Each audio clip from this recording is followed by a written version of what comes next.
Hi guys, I'm just going to show you how you turn in a buzzword. So really quickly on your side of things, under Wednesday, and each day you'll have one of these. So you'll go to buzzword, you'll open up the link itself, you'll ask you to make a copy, go ahead and make a copy.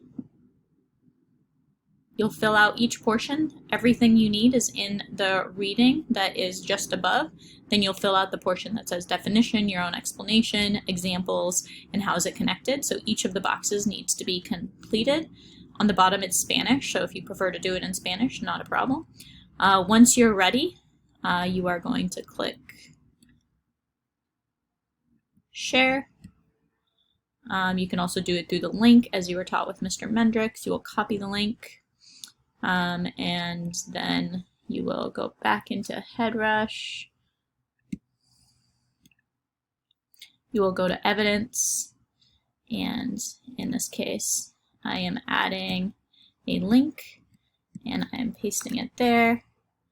I will say okay, and I'm going to submit. So you just need to make sure that you're always submitting.